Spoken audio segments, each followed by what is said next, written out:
Okay, we have started the assignment related to the concept called Microsoft Excel. The last class I have shown you all the videos related to how to copy the formula from one cell to the other. Okay, also I have shown you that how manually we can write the formulas and also how to write the formula using the mathematical functions like sum function, max function, average function. All these functions were discussed in the last class. We will also go in details, but at initially I will just summarize all the topics which are present in the book, and after that we will do bit of extra topic. Also we will do some extra exercise also. Okay, so coming back to this, that is your today's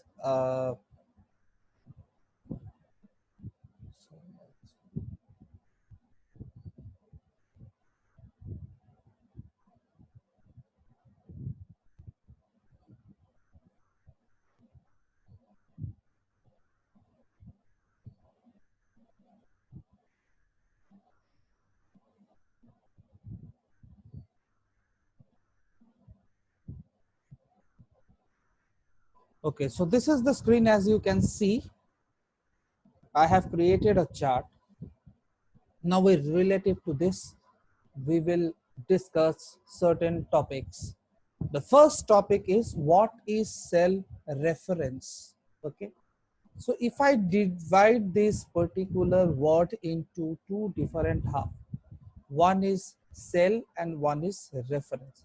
Cell we have already discussed in the last class, that is the combination of the horizontal and the vertical lines in the Microsoft Excel which create a workspace is known as cell. As we have seen that each of the cell which is formed is due to the intersection of the vertical lines as well as the horizontal lines. As you can see, each of these cell, whether it's a small cell or big cell, all these cells are actually designed with respect to the intersection of all the vertical lines and the horizontal line. Each of this creates a workspace, as you can see. Okay, so this is the space where we perform all kind of calculative works. Okay, now the question comes, the first thing is that cell reference. Okay, that is when the functionality of one particular cell, I repeat, when the functionality of one particular cell is dependent on the other cell, then we call it cell reference. I repeat, the functionality of one or multiple cell when it is dependent upon other cell, okay, then it is known as cell reference. Okay, now to show you this, suppose this is a tabulation which I have created for the students of class 8. Okay. Now listen to my words very carefully. This is the tabulation which I have created entirely for class 8 student. Okay. Now if my first student is in of class 8, that means this is very obvious that my rest of the students will also be in class 8. That means what should I do? I will copy this into different cell. That means if the first student is of class 8, then rest of the cell which belong to the other student also should be related to the class 8. So what will I do? I will drag it downwards.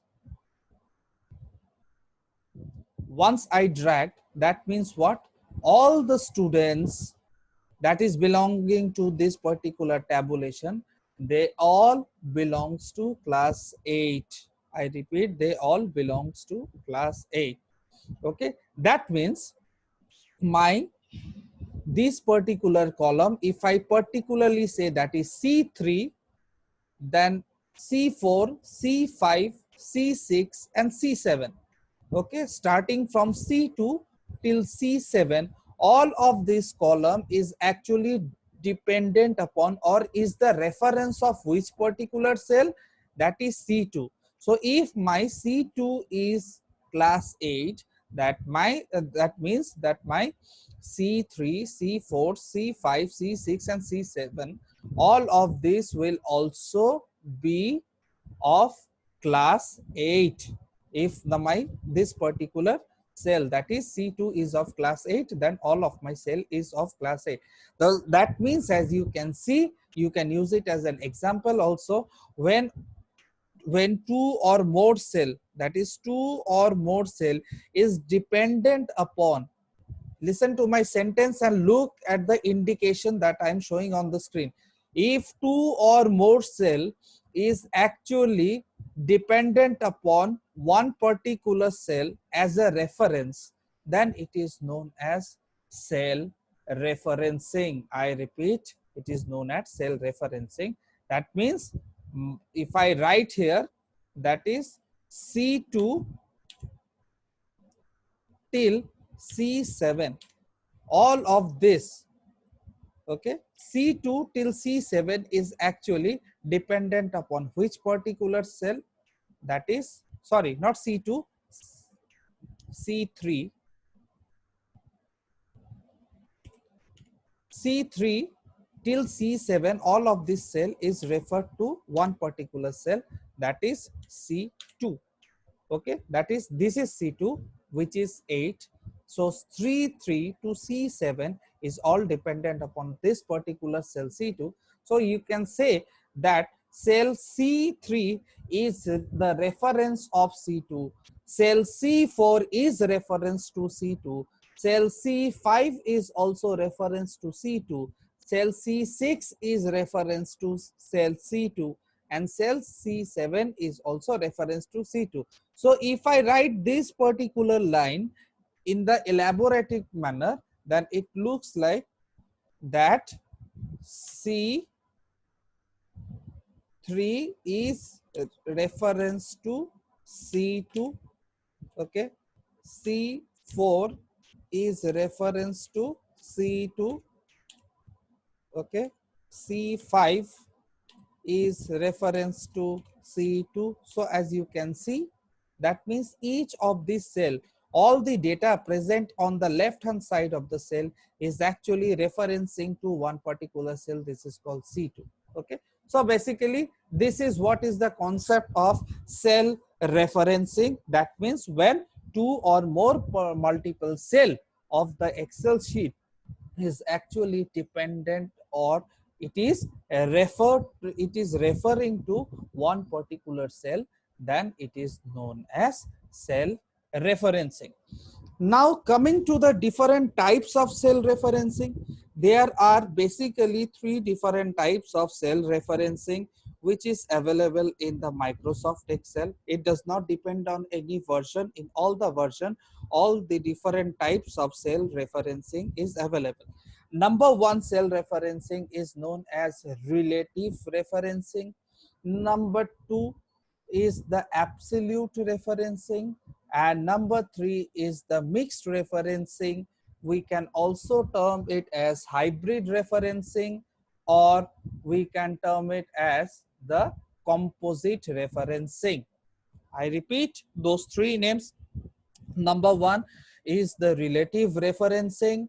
Number two is absolute referencing, and number three is the mixed referencing, hybrid referencing, or composite referencing. That is combination of both relative referencing as well as the uh, absolute referencing. Okay, so we will see how it is done. Okay, so to perform the relative referencing, first we have to know that what do you mean by relative referencing. Okay, the concept of the relative referencing is that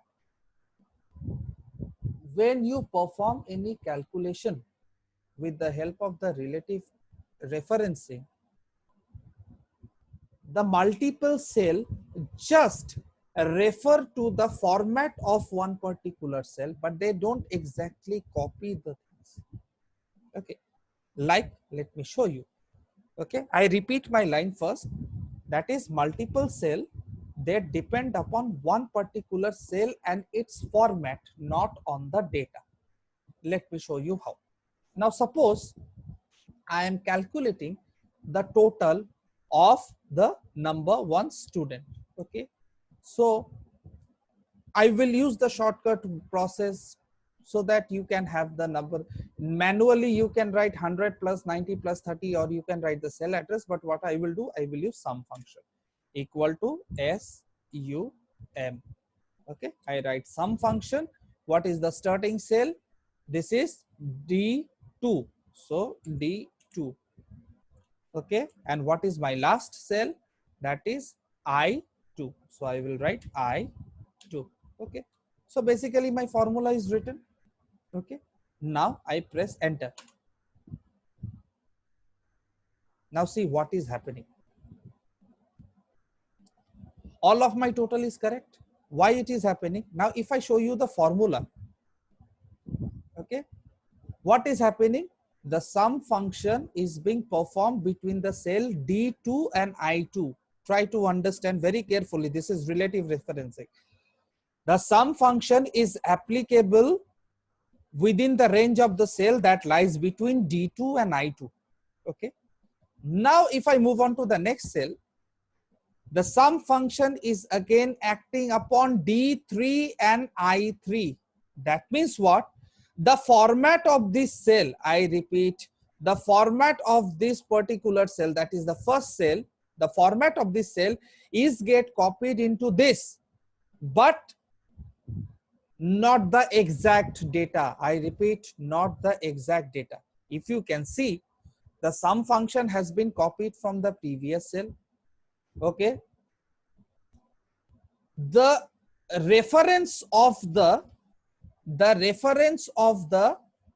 this particular thing, if you see, that is the column letter. I repeat, column letter remains same, because in this part, in the previous cell, if I show you, here is also D, here is also I. Okay, now if I move on here, here is also D is same, I is same. What change? Its change is the row number, not the column one. Okay, so again if I move here, again D and I is same, sum is same. What is changing? The row number. So basically, as you can see, that is in the cell reference, especially when we perform the relative cell referencing. In the relative cell referencing, what happened? Whether you perform row wise or column wise operation while copying the formulas into the multiple cell, what happened? Just the reference of the previous cell get copied into the next cell, not the exact data. I repeat, not the exact data. Okay, so this is what is the concept of cell referencing, relative cell referencing. That is, in the relative cell referencing, what happened? When the formula or any calculation is copied into the multiple cell, only the reference of one or the core cell or the main cell is get copied, not the data, not the address, just the format of the cell get copied. Like, what is the format out here? The format says there will be two cell, there would be two cell, that is the starting cell and the last cell, and you will have the sum function, okay, in the first cell. So see, the same thing is getting copied here. You have the sum function, you have the starting cell and the end cell. Okay, again if you see, again the sum function is there, you have the starting cell, you have the end cell. Again if I move on to the next part, again you have the starting cell and the end cell and the sum function. So this is what you call the concept of relative referencing. That is, every next cell is relative to the previous cell. I repeat, every next cell is relative to the previous cell. So when you call the relative, what is relative? The format is relative, not the data is relative. Okay, so this is what you call the concept of relative referencing. Okay, so that is how what you called the relative referencing.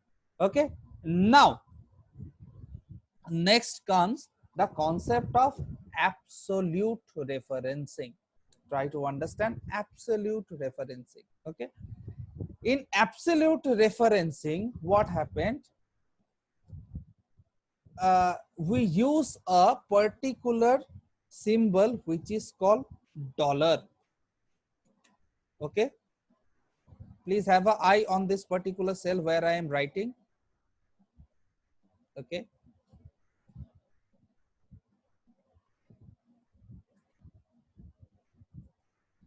okay, here this is a dollar sign which is used to differentiate between absolute referencing and the relative referencing. I repeat, dollar sign is the symbol which is used to differentiate between the absolute referencing and the relative referencing.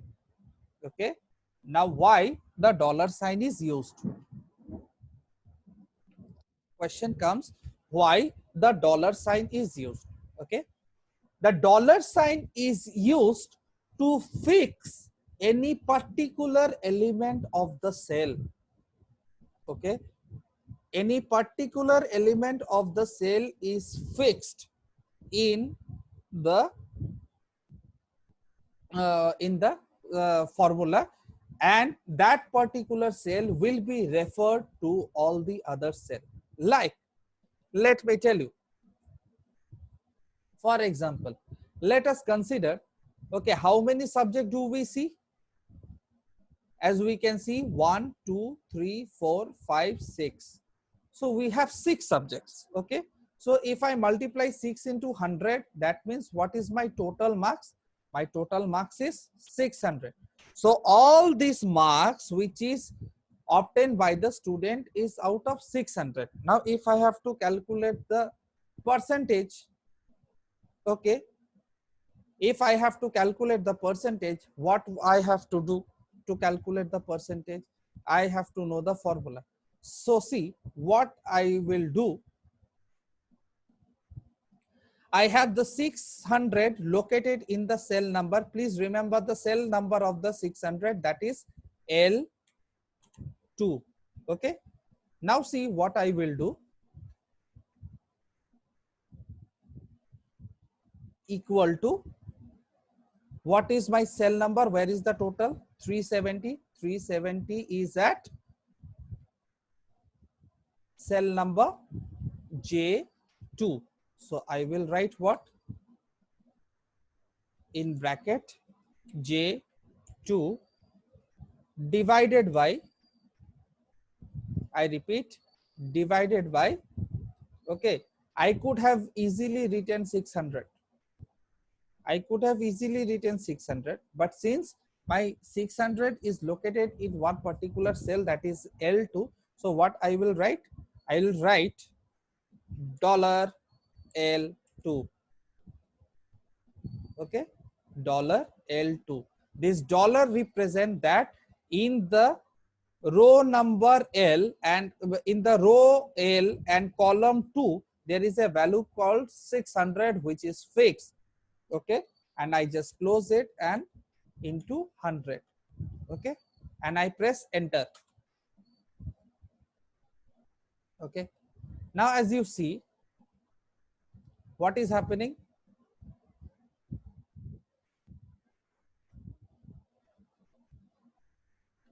See what is happening out here. The L3 does not have 600. Okay, L4 does not have 600. L5 does not have 600. So this is the problem which is occurring. This is calculating. So what I have to do is that I have to change the format.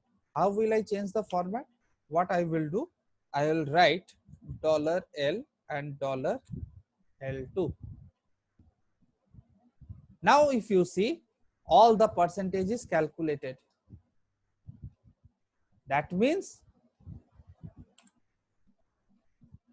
what I have done, that I have fixed, listen to me very carefully, I have fixed, I have locked the column and I have locked the row where 600 has been stored, and that 600 has been used in this cell, this cell, this cell, this cell, this cell, and this cell correspondingly. Okay, so if I show you the formula, you will understand. See, $L, $2, $L, $2. That means that particular row, that particular column has been sealed. So this 600 is used in the first cell. This 600 has been used in this particular cell. So see, 600 I have written in one particular cell, but 600 I have not written in all the cells. That means I am using this 600 value to calculate the percentage in this particular cell, this cell, this cell, this cell, this cell, this cell. That means what? Using the dollar sign, when you are locking any particular cell, then the data of that particular cell will get reference to all the other cell. Try to understand. When I'm using the dollar sign, the utility of the dollar sign is that I am locking a particular cell. So when I lock that particular cell, what is happening? It happens that the data which is present in the locked cell is referred to all the other cell for the calculation. Okay, as you can see in the previous operation, as you have seen, what I have done is that I have written dollar sign only before L, not before 2. But this time what I have done, I have written dollar sign before L and before 2 also. That means the row and the column, both the direction, my cell has been locked. Which cell is locked? This L2 has been locked. Now this, when I copy the formula into the other cell. See, $L, $2 is copied. If I see here, $L, $2 is copied. If I show you this cell also, $L, $2 has been copied. That means when you lock a cell, the data which is present in that cell is get reference to all the other cell, and you can use that cell for the calculation. This is what you called absolute referencing. That means you lock a particular cell, and what happened, the data which is present in that cell get copied into the other cell, and you can use that particular cell, the value of that particular cell for the calculation. If you see here, nothing is locked, everything is variable. Your cell is changing, your formula is changing. Listen to me here. In the relative referencing, what happened? We are just copying the format. We are just copying the format, but we are not copying any cell. I repeat, in the relative referencing, we are not copying any cell or any value. We are copying the format. That is why the same format has been followed for all the other cells. If you see, all the format has been followed for all the other cells. So this is the difference between the relative referencing and the absolute referencing. That in the absolute referencing, one particular data which is locked into the cell get copied or get referred to all the other cells, whereas in the relative referencing, only the format get referred to all the other cell, the data never get copied. Okay, so this is basically the differences between the cell referencing, the types of the cell referencing, that is the relative referencing and the absolute referencing. So what you have to do is that you will practice the cell references in your classroom, in your system if you have it. Okay, and also you will prepare the note on what is cell reference, how to perform the steps I have shown you in the practical. Also you can go to the YouTube videos, also you can see the steps. You have to learn the steps. I repeat, whatever practical assignment that I show you, you have to learn the step, because the step writing question will come for your examinations. Okay, so you have to learn the step. You can go through my video, you can go to any other videos of the other class. We are left out with a mixed cell referencing that we will discuss in the other class. So what is your assignment? Your assignment is very simple. I have given you certain question out of which certain topics we have discussed. I discussed cell reference and I have discussed two types of cell reference. So what you have to do, you have to prepare a note for that. Okay.